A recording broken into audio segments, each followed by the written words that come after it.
Ai konsideroi njeriu më i fuqishëm politik i Partisë Socialiste në Durrës.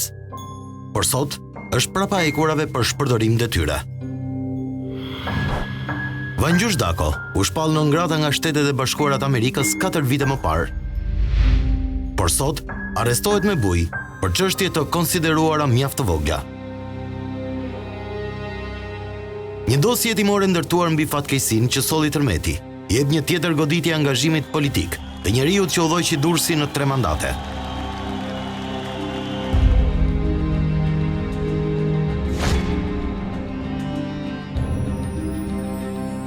Rrugëtimi politik i faktorit Kyç të Sëmajtës në fushatat elektorale në Durrës, akuzat e forta të kundërshtarëve dhe çështjet e përfolura.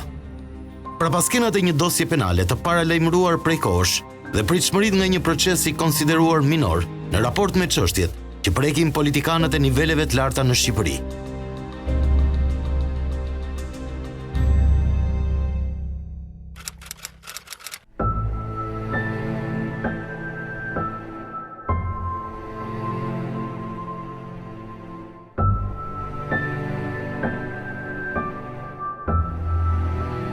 Mëngjesin e 26 nëntorit 2019, qyteti i Durrësit u zgjuaj gjunjëzuar nga tërmeti që shkaktoi 52 viktima.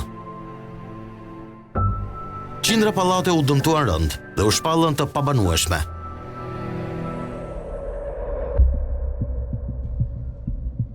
Ky është njëri ndër 10 pallate që pritet të shemben në lagjen numër 5 në Durrës.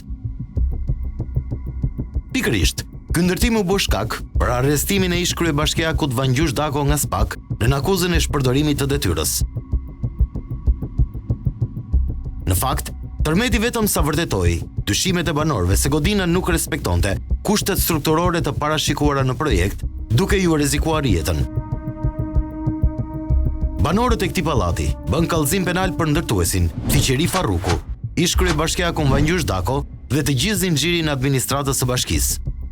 Nisur nga ky kallëzim, Prokuroria e Posaçme kundër korrupsionit dhe krimit të organizuar zbarkoi 2 muaj në Bashkinë e Durrësit, u nisi hetimet në themel të denoncimit të banorëve. Nga kthyrja e dokumentacionit në zyrat e Bashkisë së Durrësit, prokurorët kanë arritur në përfundimin se shkeljet janë kryer si gjatë ndërtimit, ashtu dhe kur është dashur të kopësisin letrat për ta regjistruar.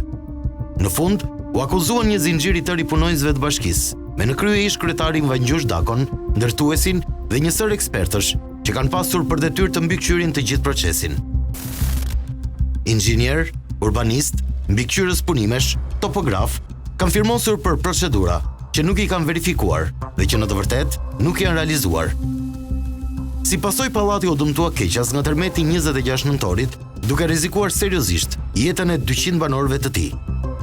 Janë situata të cilat krijuan shumë problematika, pra tërmeti në vetvete krijoi problematika shumë ndaj, nxori hapur problematikat me lejet e ndërtimit, me pallatet që janë ndërtuar në cilësi të dobët dhe me gjithë mënyrën se si ka funksionuar dhënia e lejeve në Shqipëri për vite, jo vetëm me Bashkinë e Durrësit, por me gjithë bashkitë e Shqipërisë.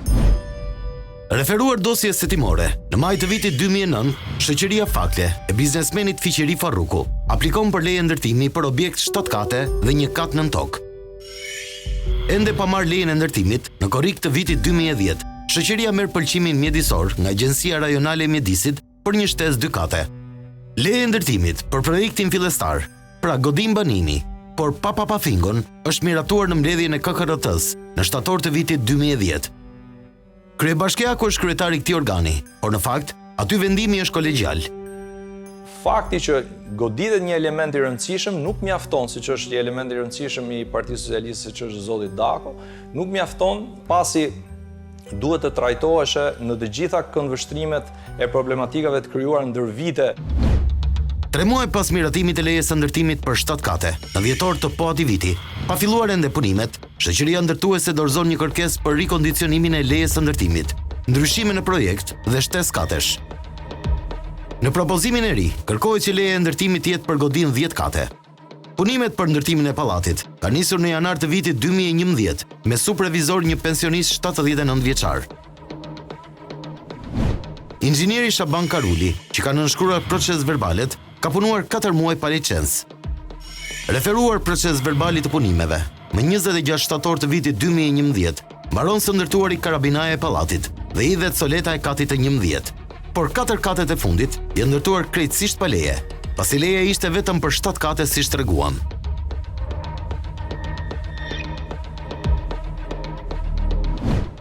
Këshilli i rregullimit të territorit të Bashkisë Durrës vetëm më datë 28 shtator 2011, pra pasi kishte përfunduar ndërtimi i karabinas, miraton rishikimin e lejes dhe shtesën prej 4 katesh.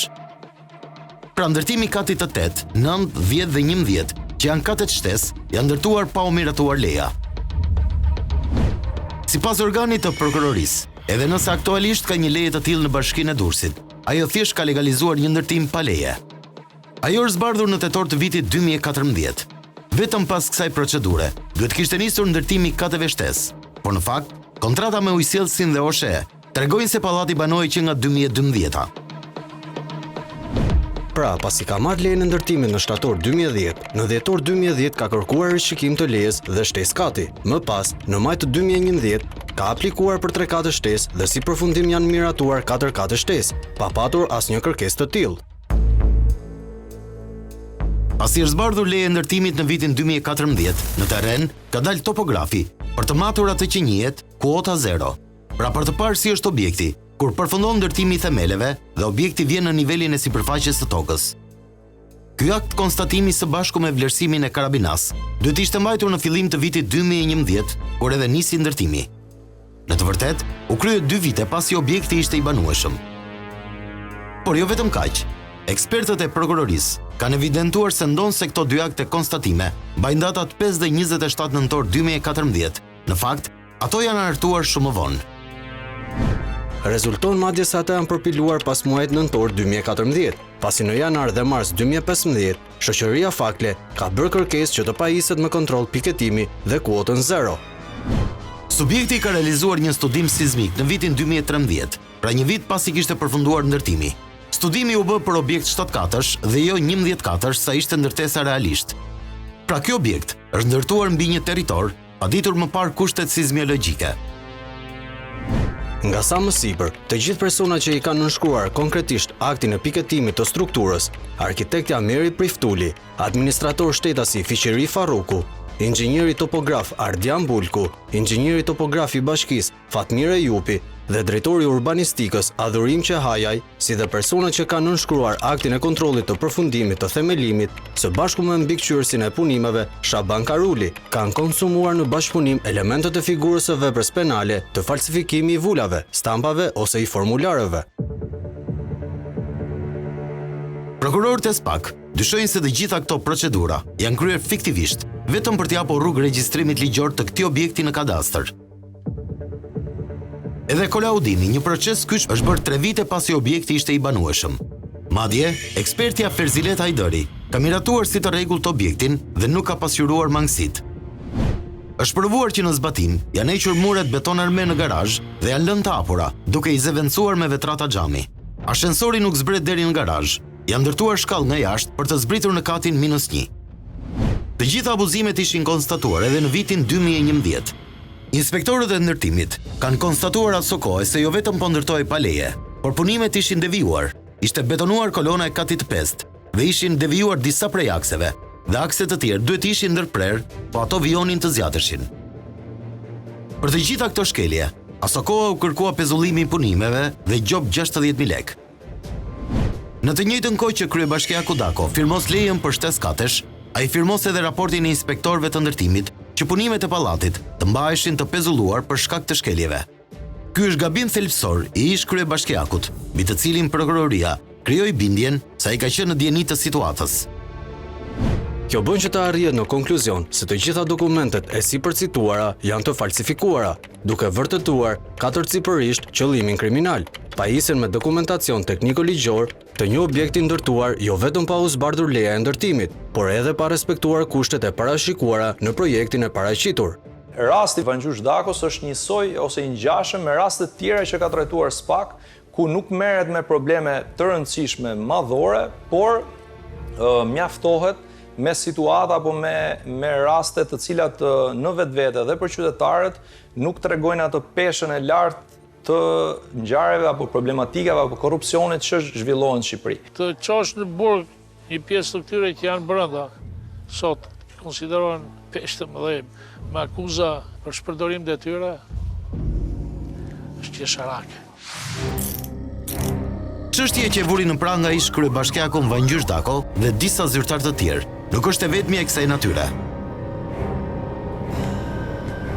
Një tjetër padi është depozituar në SPAK në një pallat që ndodhet vetëm pak metra larg godinës, për të cilën u prangos Dako. Që prej nëntorit të vitit 2019, edhe ky pallat është i pabanueshëm. 17 familje të këtij pallati, i cili përfundoi më 2014-ën, kanë ngritur po ashtu një padi ndaj ndërtuesit dhe ish kryebashkiaku Dako.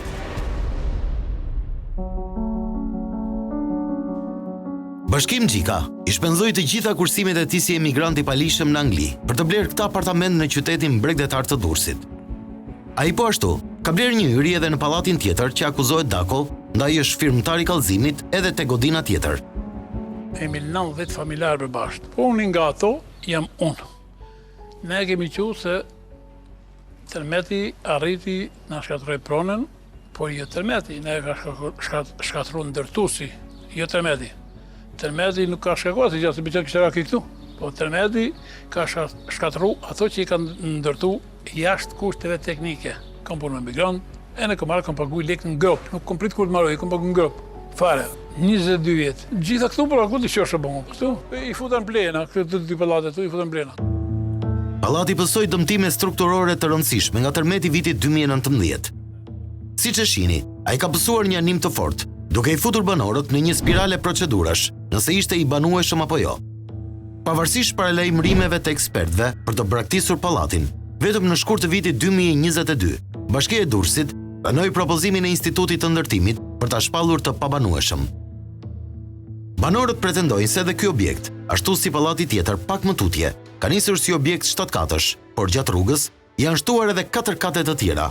Gjitha është pa le fare lart. Shik, s'ka le fare lart. As një letër, as një që kishe një lojë, një lojën të dytë pallatet, janë shduk letër dhe s'ka letër fare. Banorët pretendojnë se pallati kishte mangësi të mëdha në ndërtim, të vërtetuar edhe nga akt ekspertimi. Ky është akt ekspertimi i kryer nga kompania Altea dhe Geostudio 2000, që konfirmon se pallati nuk ishte pilota, por vetëm një pllak betoni. Gjithë si banorë na dumt, prishin pallatet, të rindërtohen, e të kompensohemi për pronat që kemi shtëpi mbrana që janë më, som dëmtu me fare të sfutën bon. Edhe këtë du. Ajo që e bën më absurde këtë situatë është fakti se ka banor që sapo ishin futur në shtëpitë e reja, të blera me kredi, dhe ndonë se që nga 2019 nuk jetojnë më në to, vazhdojnë e paguajnë ende kredin. Bankat kanë deklaruar se do ta ndërpresin pagesën e kredisë vetëm kur të shembet objekti. Po vazhdojnë paguajnë shumica kredi këtu. Shumica njerëzve këtu vazhdojnë paguajnë kredi edhe pa ushem pallati nuk na lëhet kredia. Çfarë ligji kanë nuk na lëhet kredia pa ushem pallati. Ato paguajnë kredi e fëmijët i kanë pa bukë. Ki nuk e bonsin. Vetë denoncuesit e çështjes shprehen skeptik mbi gjithë procesin penal të iniciuar. Ata nuk kanë asnjë interes se kush dënohet në këtë proces, por kërkojnë të drejtat e tyre për pronën. Po nuk duhet dënohet fare, se nuk ka bëjë mu. Ai çka ka bë me shtetin bashkë, s'ka si individ. S'ka bëjë individ. Ai si individ po të merrte lekë mu. Po këto janë azinxhir shtetëror, ka punë politike. Vangjushi se do të bëjë burg, asnjëherë mos ta bëjë, mos dali tani. Nuk ka punë, kjo është punë politike. Arrestimi i Vangjushit do të thotë arrestu Vangjushin se mu lëni vite tjetër ku do të plasim një sektor tjetër. Po veprohet në një formë apo në një mënyrë e cila nuk jep besueshmëri te qytetarët, kryesisht prokurorisë dhe organeve të cilët kanë kryer hetim.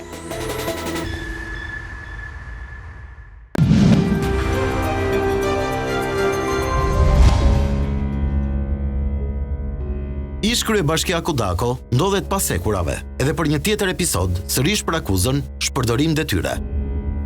Bëhet fjalë për abuzime me tenderin, për projektim zbatim, për promenadën bregdetare dhe plazhin publik, nga Bryli deri tek Currilat. Hetimi ka nisur pas kallëzimit të ish kreut të PD-s së Durrësit, Ferdinand Xhaferaj. Të dyja kallëzimet janë bashkuar në një të vetëm. Arrestohet për një vepër minore në këndvështrimin tim apo për disa episode që lidhen me leje ndërtimi apo me kate pa leje dhe me një tender i cili është gabuar në vlerë. Ky kallëzim ka të bëjë me një tender të zhvilluar në vitin 2013. Pretendohet se vlera e këtij tenderi është arritur në mënyrë fiktive deri në 10 herë më shumë se sa fondi limit i parashikuar me vendimin e qeverisë. Më konkretisht, tenderi është fituar nga kompania Spahera me një vlerë prej 21 milion lek, kur duhet të ishte vetëm 2.2 milion lek. Pra është llogaritur me një diferencë prej 18 milion lek është më shumë. Indicia për këtë tender ka ardhur pas një kontrolli që KLSH ushtroi përgjatë vitit 2015 në këtë bashki. Bashkia ka pranuar se ka përllogaritur keq sipërfaqen e përfshirë në rehabilitim, që ka sjellë edhe përllogaritje të gabuara të vlerës së tenderuar. Sipas ekonomistës, sipërfaqja që ishte vetëm 2.04 hektar është përllogaritur si 20.4 hektar. Por megjithatë, kompania është paguar 1/1. Për sa i përket tenderit dytë, episodit 2 që akuzohet zoti Dako, që lidhet me një projekt në Currila, mund të jetë dhe një gabim i bërë nga ana Bashkisë Durrësit apo nga zyrtarët të cilët merreshin drejt për drejt me atë projekt, por mund të jetë dhe rast abuzimi apo korrupsioni. Pasi KLSH-ja ka nxjerrë si rast problematik korrupsioni dhe këtu ka marrë indicjen prokuroria për të vazhduar hetimet. Prap, në të gjitha rastet që flasim, është rast minor, që do të thotë vlera e korrupsionit është e ulët, duke parë të gjithë problematikat që ka Shqipëria. Ne flasim për korrupsion miliona eurosh në tendera të tjerë, në bashki të tjera. Paradoksi qëndron në faktin se ndonë se bashkia nuk ishte bërë ende 40% të pagesës për promenadën, kur KLSH konstatoi shkeljen dhe i kërkoi bashkisë që kontraktori të kthente paratë përfituara padrejtësisht. Bashkia i kalon kompanisë edhe pjesën e mbetur të pagesës. Pra firma fituese, vend që të kthente mbrapsht 18 milion lek të përfituara padrejtësisht, arkëtoi dhe 8.3 milion lek të tjera. Nga sa më sipër, antarët e grupit të punës Adhurim Qahajaj, Adnan Toçilla, Diana Dedja dhe kryetari i Bashkisë Durrës Vangjush Dako, me ndërgjegje dhe vullnet, kanë kryer veprime të kundraligjshme. Hetuesit gjykojnë se nuk bëhet fjalë as pak për gabim material, pasi ka prova se ato janë në dieni të ngatresës prej 18 milion lek. Është duke shqyrtuar dokumentacion tekniko-ligjor. Kryebashkiaku Vangjush Dako ka autorizuar juristin e bashkisë që të ngrejë një padi kundër shoqërisë Spahera për rikuperimin e shumës. Por çështja është pushuar në korrik 2016, pasi bashkia nuk u paraqit asnjëherë në këtë proces. Në vetvete është vepër penale, është rast për të dënuar apo rast për të ndushkuar, por nuk është ky thelbi i problemit të Shqipërisë, apo i Bashkisë Durrësit, apo i zyrtarëve të lartë Bashkisë Durrësit. Mendoj kjo është çështje më e vogël që do merresh prokuroria. Mund merrej shumë mirë prokuroria e Durrësit me këtë pjesë. Nuk ishte nevojë që të merrej prokuroria e posaçme. Janë bërë goditje, po krahas 2-3 peshqve që le të themi në zhargonin popullor quhen peshq të mëdhej, po merret edhe me të vegjël, po merret me punëtor që kanë bërë korrupsion. Unë kam rezervat e mia për spakun. Pse? Sepse nuk ka bërë goditje të rëngjeve të larta. Ke dëgjuar atë shprehjen e shqiptare që thot peshku qelbet nga koka? Edhe korrupsioni qelbet nga koka. Vepra penale për të cilën akuzohet Vangjush Dako, shpërdorim detyre në 2 episode, e rrezikon ato deri në 7 vite burg maksimumi. Por duke analizuar të gjitha rrethanat, juristët gjykojnë se dënimi real mund të jetë minimal. Në këtë këndvështrim, ka nga ata që e konsiderojnë të sforcuar masën drastike të sigurisë arrestin me burg. Tani që një njeri të arrestohet me burg, duhet që me patjetër ky njeri të jetë i rrezikshëm për shoqërinë. Tazan është një vrasës, është një terrorist. Është një çatëmjes smur psiqik që kujton s'dihet çfarë bën. Ndërton shoqërinë, është i rrezikshëm për shoqërinë. Gjykata në këndvështrimin tim ka dalë për te parashikimeve të kodit penal dhe kodit procedurës penale për sa i përket masave të sigurim. Dhe kjo e bën të cënueshëm dhe gjithë historinë dhe faktin se si është montuar kjo çështje. Pra ka prapavi politike sepse duhet ta themi. Në Shqipëri politika ka qenë shumë e fortë dhe ne kemi pasur edhe raste të tjera që interesi ka qenë për të bërë show duke marrë individ caktuar, qoftë dhe politikan, për t'i çuar para drejtësisë në moment me masa sigurimi dhe më pas kanë fituar pafajësinë. Dhe kjo është në dëm të drejtësisë, nuk i shërben drejtësisht. Që të gjykojmë ligjshmërinë e vendimit të arrestit në këtë rast, flasim nga sa njohim në publik, qartësisht duket një masë e egzageruar. Realisht është një masë e egzageruar. Këtu nuk është fjala sepse shqiptarët për fat keq i marrin deklaratat publike sigurisht në mbrojtje të dikujt apo në sulm dikujt tjetër. Unë nuk kam asnjë interes të mbroj askënd, por dua thjesht të emetoj kulturën legale. Çfarë thot ligji për këtë gjë? Ti referohemi ligjit. Dhe të marrësh një mas arresti në këto kushte, kur si je në kushtet e ligjit, sigurisht që je në abuzim të ligjit. Sigurisht që je në shkeljet të lirive dhe drejtave themelore të njeriut, gjykata në këtë rast. Në fakt, në të gjitha ligjet e shkruara në Shqipëri, por edhe në hapësirën demokratike, arresti me burg është masa e fundit. Statistikisht, ky parim është përmbysur nga SPAK në kërkesat e saj që tregohet drastike, por edhe nga gjykata që i miraton pa hezitim.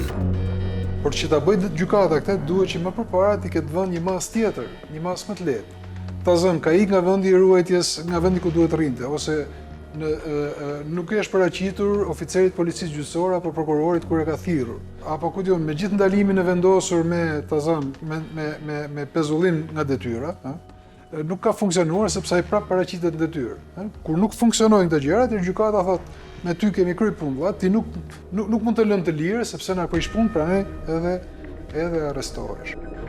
Prokurori që ka kërkuar masën e ashpër të sigurisë ndaj Dakos ka në dorë të tjera çështje të rëndësishme me politikan, por nuk është parë e njëjta devotshmëri për të nxituar me arrestet apo hapat e timor. Ka të dhëna se SPAK ka marrë nga Shtetet e Bashkuara përgjigjen e letërporosisë për hetimin e lobimit 700.000 euro ndaj krerëve të Partisë së Lirisë, dikur Lëvizja Socialiste për Integrim.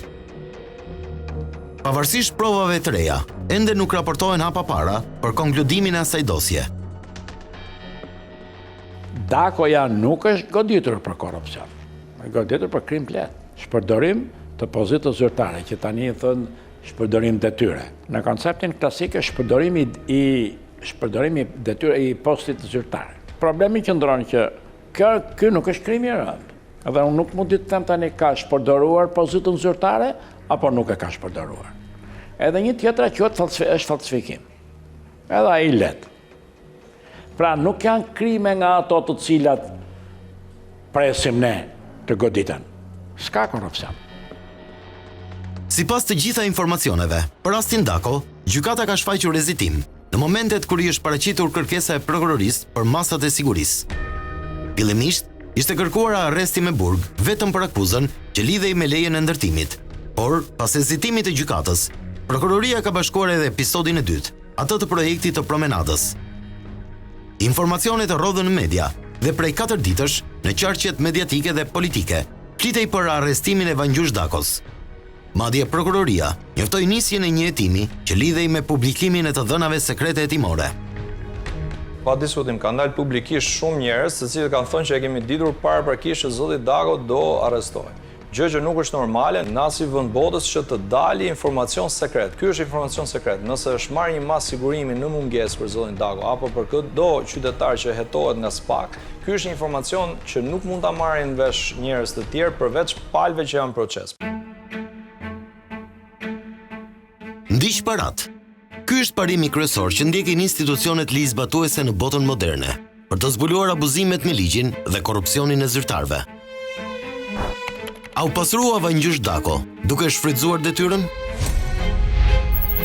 Referuar deklaratave të pasurisë, ish kryebashkiaku i Durrësit në 3 mandate e hyri në politikë si një njeri pasur që vinte nga bota e biznesit.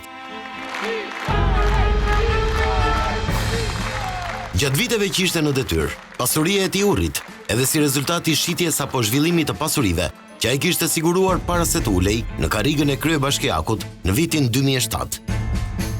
Diq parat edhe merr vesh ka apo s'ka korruptuar. Ku janë parat? Dihet se Vangjush Dako ishte themeluesi një kompanie që prodhonte beton. Ai ishte larguar nga drejtimi i subjektit shumë vite më parë, duke e lënë stafetën të vëllait. Ky është vendimi i gjykatës për regjistrimin e kompanisë 3D SHPK, themeluar nga Vangjush Dako në datë 3 dhjetor 1997. Emri nënkuptonte 3 vëllezërit Dako, Vangjushi, Artani dhe Edmondi. Shoqëria ka kapital fillestar modest prej 100.000 lekësh.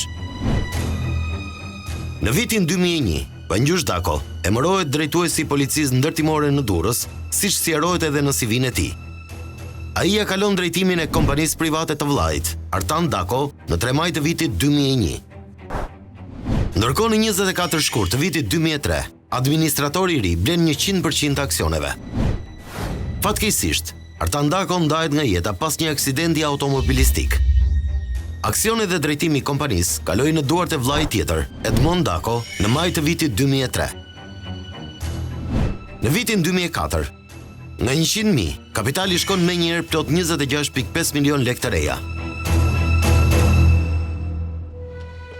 Në bilancin e vitit 2008, që përbën të parin vit kalendarik të Dakos në krye të bashkisë, kompania e themeluar prej tij akumulon një xhiro prej plot 692 milion lekësh. Thëndryshe, mbi 6 milion euro. Në 2009, vitin e fushatës elektorale, kur Dako mori një peshë qendrore në qarkun Durrës, kompania e drejtuar nga vllai i tij i rriti edhe më tej fitimet. Plot 1.1 miliard lek ishin arkëtimet e kompanisë 3D, ose thëndryshe, afro 10 milion euro. Fitimi deklaruar është minimal në raport me xhiron. Në vitin 2008, deklarohen 24 milion lek të reja fitim, ndërsa në vitin 2009, 51 milion lek fitim. Thëndryshe, rreth 600.000 euro fitim në 2 vite. Shohin që kompania e tij, e cila më pas ju trashëgua të vllait e tjerë, pati një shpërtim i lulëzim të biznesit. Nëse verifikon të dhënat zyrtare nga thesari i shtetit, kompania e vllait të Vangjush Dakos nuk rezulton të ketë arkëtime nga fonde publike. Prokuroria e Durrësit duhet të thellojë në të gjitha drejtimet e mundshme ku ka konflikt interesi, shpërdorim të parave të qytetarëve, keq menaxhim të fondeve dhe mënyrën se si është krijuar gjithë dokumentacioni për dhënien e lejes së ndërtimit. Me intensifikimin e akuzave për favorizimin e biznesit të vllait të ish kryebashkiaku Dako, bie në sy rënja e xhiros dhe fitimeve për këtë kompani vitet e fundit. Mes viteve 2014-2021, 5 bilance vjetore mbyllen me 0% fitim, ndërsa 3 bilance mbyllen me fitime minimaliste nga 1 deri në 6%. Në vitet 2019-2021, kompania ka të ardhura plot 5 herë më pak nëse krahason me vitin 2009 kur kishte kulmin e xhiros.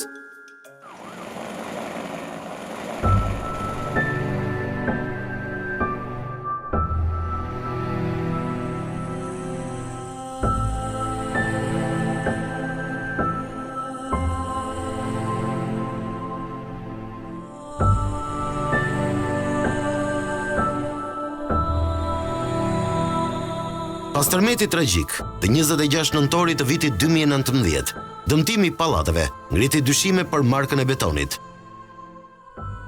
Në shumë prej pallateve të dëmtuara rënd, furnizimi me beton ishte kryer nga kompania 3D.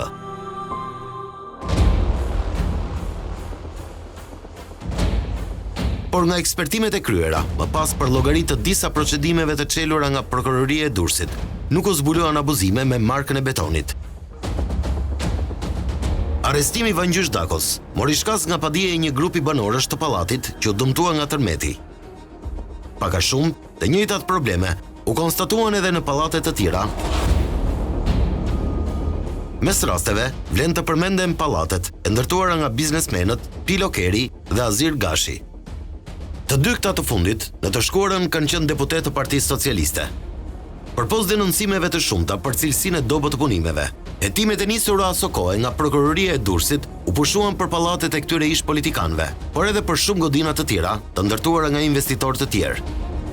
Momentin që hetohen për çështje nëse është ndërtuar 1 kat apo 2 kate apo 3 kate pa leje dhe nuk hetohet a ka pasur cilësi në dhënien e lejes ndërtimit, a është e sigurt jeta e shqiptarëve dhe fakti tërmetit kaloi pa u vënë re. Pra me disa raste minore ndaluan disa inxhinier, disa zyrtar të hipotekës, kadastrës, bashkisë e tjerë dhe ata morën dënime të ulta. Aksesi në parat publike ka qenë një ndër përfitimet kryesore që të qenurit administrator publik ju jepte kompanive të lidhura me to. Dhe në qoftë se ka pasur një formë abuzimi reale, ka qenë pikërisht fakti të përdorit të influencës politike për të pasur akses të fondet publike dhe tek paratë e buxhetit të shtetit. Natyrisht që kjo është zhvilluar në një gamë të gjerë, nuk ka qenë vetëm Dako ai që ka pasur akuza të tilla. Nuk mund të dënohet për shpërdorim detyre një që s'di ku i ka parat. Një pjesë e tyre i kanë transferuar jashtë. Referuar deklaratave të pasurisë ndër vite, Vangjush Dako i hyri politikës si një njeri i pasur. Përpos themelimit të kompanisë së betonit, ai deklaron pronësinë e një pallati 11 katësh në vitin 2007 paramarrjes së mandatit të parë si kryebashkiak. Vlera e pallatit përllogaritet në 72 milion lekë të reja, ose rreth 700.000 euro. Po ashtu në deklaratën fillestare, Dako deklaron truall me vlerë $50.000, apartament me vlerë $40.000, garazh me vlerë $15.000 dhe 2 magazina me vlerë 1 milion lekë së bashku. Në deklaratat e dorëzuara ndër vite, Dako deklaron transaksione shitblerje apartamentesh apo shkëmbime pronash, që lidhen kryesisht me pasuri në pallatin e deklaruar në vitin 2007. Në deklaratën e vitit 2019, që është e fundit, ish kryetari i bashkisë i prangosur për shpërdorim detyre, deklaron 10 llogari bankare ku në total posedon rreth 10.000 euro. Kur u shpik tanku, u shpik antitanku. Kur u shpik deklarimi i pasurisë, u shpikën dhe metodat se si mund të fshihesh e deklarimi të pasurisë. Te fakti që zoti Dako në deklarimin e tij zyrtar të pasurisë, ne nuk shohim progresion të çuditshëm, jashtë të progresit normal të zakonshëm që duhet ndodhi me një pasuri për shkak të zhvillimit të vlerës e tjerë, tregon se format me të cilat këtu harihet që të manipulohet dhe të fshihet pasuria janë sofistikuar mjaftueshëm. Përpos akuzave, verifikimi pasuror zbulon se pasuria e familjes Dako është akumuluar kryesisht para se ai t'i futej politikës kur erdhi nga bota e biznesit. Nuk dihet nëse ka të dhëna apo prova për pasuri të padeklaruara, që mund të jenë burimi i veprimeve të jashtëligjshme duke shfrytzuar detyrën.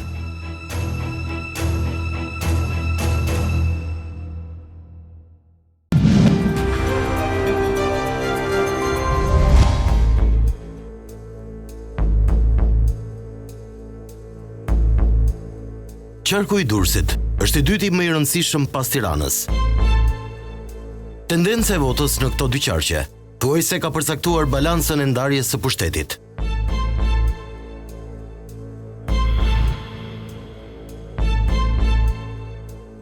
Vangjush Dako është një nga eksponentët më të rëndësishëm të Partisë Socialiste në 20 vitet e fundit në qarkun e Durrësit, e veçanërisht në Bashkinë Durrës, që drejtoi për 3 mandate.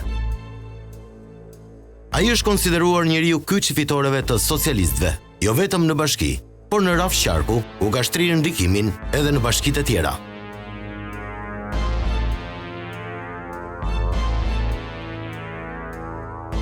Politikisht, figura e Vangjush Dakos ka ardhur duke u zbehur në 4 vitet e fundit, prej kohës kur u shpall non grata nga Shtetet e Bashkuara. Por de facto, fuqia e tij nuk u zbe kurrë. Madje në qarqet politike në Durrës e më gjerë, perceptimi ka qenë se ish kryebashkiaku kishte ndikim të fortë në administratën e bashkisë edhe 4 vite pas largimit. Akoma nuk kanë lëvizur gjërat. Se po të lëviz Durrësi, lëvizet të Shqipëria. Nuk ka lëviz. Shikoni, Vangjush Dako është kontribues shumë i rëndësishëm në zhvillimet e kohëve të fundit, e viteve të fundit të Partisë Socialiste, padyshim që 20 viteve të fundit. Aq sa mund të themi që Partia Socialiste në Durrës ka imazhin e Vangjush Dakos. Me pushtet, pa pushtet, në bashki, pa bashki. Kjo është e vërteta e kësaj gjëje. Vangjush Dakon ndoshta e solli rastësia në politik dhe lufta e brendshme e klaneve në Partinë Socialiste të Durrësit. Doja të falenderoja gjithë pjesëmarrësit. Ai përfundoi studimet për inxhinieri ndërtimi. Pas diplomimit, punoi për pakon në ndërmarrjen e ujësjellësit në Durrës. Më pas, Dako ju fut botës së biznesit. Hapat e parë të Vangjush Dakos në administratë dhe politikën lokale nisën në vitin 2001. Për të shmangur konfliktin e interesit, ai ja kalon aksionet e biznesit që kishte themeluar vëllait të tij dhe nis detyrën si drejtuesi i policisë ndërtimore në Durrës. Në vitin 2004, ai emëroi drejtori i hipotekës në Durrës, një prej drejtorive më të rëndësishme. Ky do të ishte momenti kur Dako forcon pozitat dhe lidhjet në nivele të larta. Me ardhjen e demokratëve në pushtet në vitin 2005, ai dorëhiqet nga posti. Ndoshta akti i dorëheqjes shërbeu si akt besnikërie ndaj socialistëve. Vangjushi është i ardhur vonë në politikë. Fenomeni kryesor negativ. Që ky vend nuk ka ecur ashtu siç duhet gjatë këtij tranzicioni 30 vjeçar, është korrupsioni dhe pandëshkueshmëria. Politika nga ideal u bë mjet jetese, edhe për politikanët, por edhe për një pjesë të mirë të biznesit.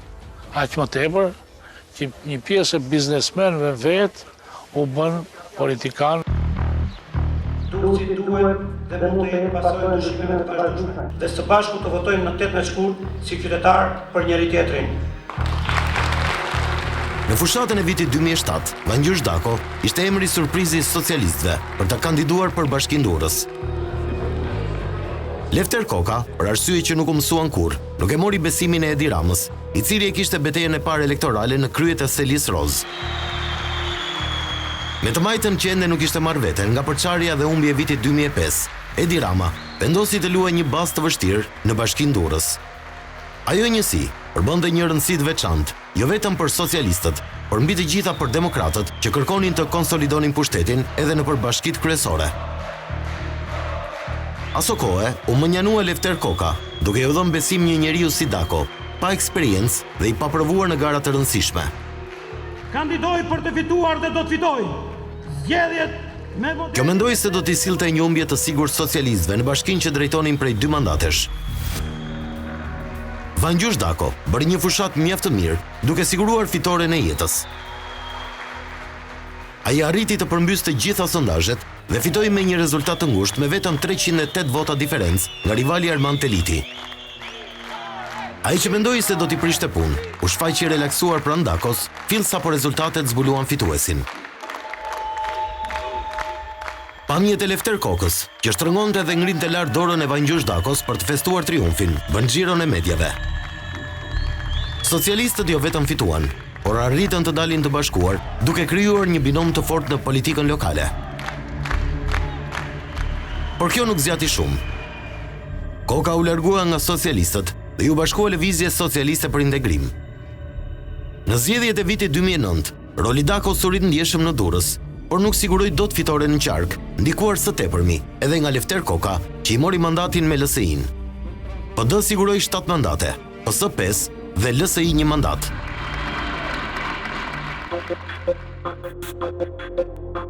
Në zgjedhjet e vitit 2011, Vangjush Dako siguroi rikandidimin, pa shumë dhimbje koke fal raporteve që kishte krijuar në nivelet e larta të partisë.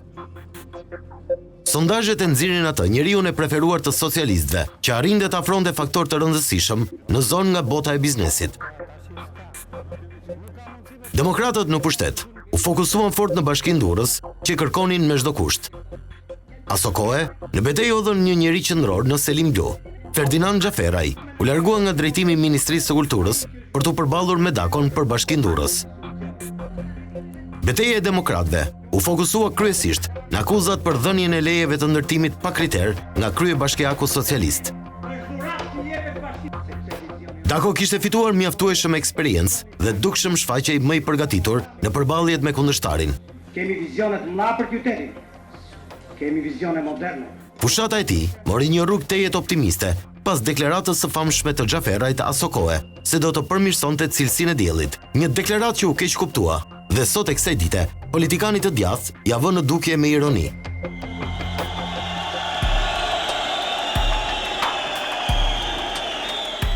Vangjush Dako siguroi mandatin e dytë, me një diferencë të thellë prej 3600 votash.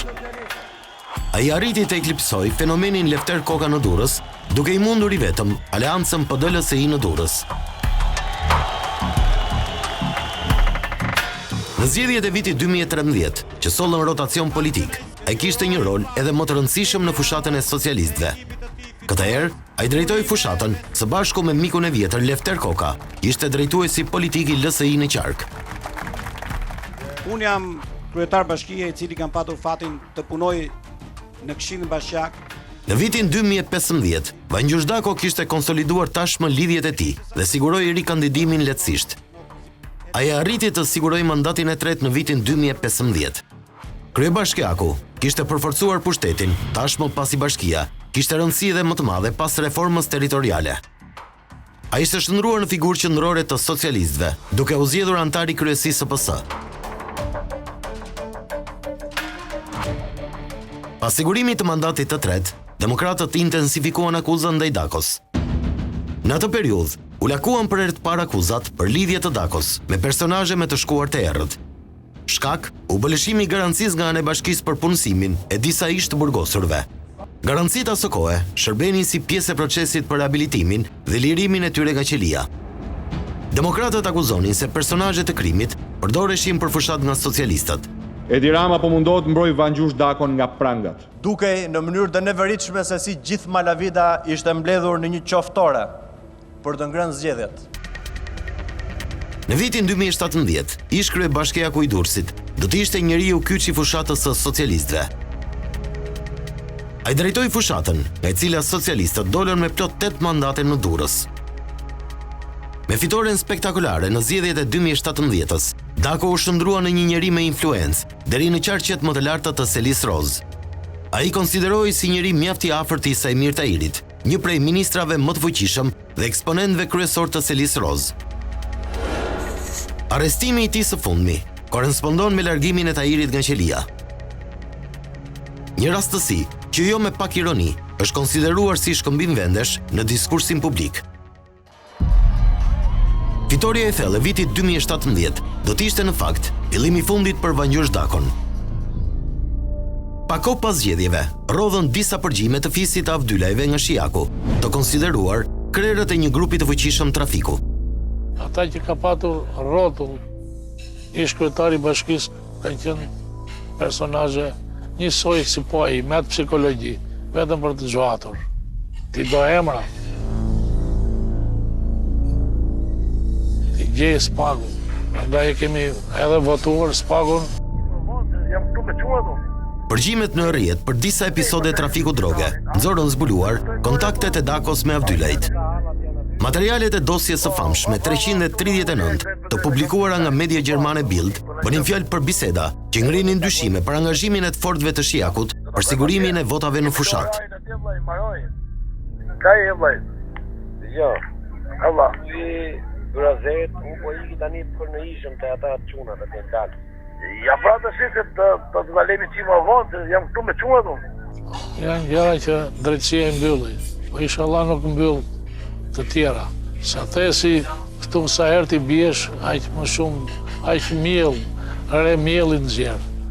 S'ka hyrë akoma me themel drejtësia. I shikojmë si votuesa, ashtu si gjithë qytetarët. Vangjush Dako nënguronte të shfaqej në studio televizive, duke ju kundërpërgjigjur akuzave. Ai konsideronte tepër normale komunikimet, duke cilësuar veten një person mjaft energjik, që në fushat takonte çdo qytetar. Shpesh, deklaratat e tij, që quante veten Superman apo me duar të pastra si akullore, u bën meme. Unë nuk jam ndaluar, nuk jam thirrur në asnjë moment. S'mund ta di zotë Dako këtë. As në policia. Jeni pyetur prokurori për këtë çështje? Jo. Asnjëherë. Pavarësisht se Dako nuk pati kur asnjë pasojë penale për dosjen 339, karriera e tij politike po shkonte drejt zbehjes. Në vitin 2019, ai nuk u konfirmua si kandidat i socialistëve. Zyrtarisht, nga Selia Roz, u tha se vendimi ishte marrë nga vet Dako për të mos rikandiduar. Pavarësisht kësaj, hija e njeriu të fuqishëm politik nuk u largua nga Bashkia e Durrësit. Në atë kohë, ai mori goditjen më të fortë, deksa u shpall non grata nga Shtetet e Bashkuara të Amerikës. Fillon tani dyshimi që pse bëhet kjo gjë? Patjetër që bëhet për show. Patjetër që bëhet për të krijuar një klim presioni, një klim propagande politike, thonë që nuk kanë lidhje me ligjin, por kanë lidhje me propagandën, kanë lidhje me politikën, kanë lidhje me çfarë doni ju, me çdo gjë tjetër, por jo me ligjin. Sepse në kushte normale, një prokuror normal, në këtë raste, pra kur ti ke një vit, pak të një vit që pretendojnë që hetojnë të gjë, dhe e bindur që personi është gati për akuzë, nga akuzën që e në gjyq, pse duhet të arrestosh? Në qoftë se do ishte një arrest i palikshëm, do ta zgjidhej vetëm me gjykatë. Nuk mund të flasësh dot jashtë sensit juridik në funksion të gjykatës. Aq më tepër që ka spaku. Shpallja non grata ishte një goditje e rëndë jo vetëm për Dakon si eksponent, por edhe për forcën e tij politike. Ai u largua si drejtues politik i PS në Qarkundurrës, edhe pse de facto askush nuk besonte sa ishte larguar nga angazhimi në elektorat. Në vitin 2021, ai u largua edhe nga kryesia e Partisë Socialiste dhe politikisht ishte një njeri i zhveshur nga postet. Në zgjedhjet e maj 2023, Dako nuk u shfaq publikisht, por zëra të ndryshëm deklaronin se prezenca e tij ka qenë në prapasken. Pavarësisht influencës në Durrës, emri i tij po zbej publikisht. Mbase, arrestimi erdhi në një moment kur askush nuk e priste. Një sindrom psikologjike e natyrshme që është tek ata që kanë mbi pushtet. Dhe sigurisht gjithë kontribuesit që mendojnë që janë të rëndësishëm, duhet të kenë parasysh që herat e zakonit do të hanë. Dhe Vangjysh Dako, Lefter Koka po doni ju, Arben Ahmetaj po doni ju, janë të gjithë pjesë e kësaj janë viktima të kësaj sjellje psikologjike që vjen nga mbi pushteti. Vepra penale për cilën akuzohet shpërdorim detyrës e ka parashkrimin, nëse flasim juridikisht sipas kodit penal 10 vite, që do të thotë 12 vite para ngjarje, 10 vite parashkrimi, rrezikojmë sot që në gjykat, nëse shkon në gjyq themeli, çështja të pushohet, pasi nuk mund të ndiqet penalisht më. Dhe kjo është një situatë jo e mirë për prokurorinë, e cila ka kryer hetime që për vitin 2020, siç e ka publikuar, dhe nuk pati mundësi dhe më përpara ta ndalonte zotin Dako. Deri tani thuaj që Dako ishte miku i afërt i Ramës. Dhe thuaj njëkohësisht që dhe Spaku drejtohet nga Rama. Fakti që Spaku arreston më të ngushtin e Ramës, do të thotë që Spaku drejtohet nga Rama. Fundi politik i Dakos ishte përcaktuar vite më parë, që nga koha kur ai u shpall non grata nga Shtetet e Bashkuara. Por akuza për të cilën ai u fut prapa ekurave konsiderohet diçka e sforcuar. Shpesh herë është e vështirë që gjithë akuzën financiare, ekonomike, politike që ngrihet ndaj një personi ta përkthesh në akuzë penale. Unë këtu e shoh. Duhet goditur korrupsionin në rangje të larta që të marrë optimizëm shoqëria shqiptare.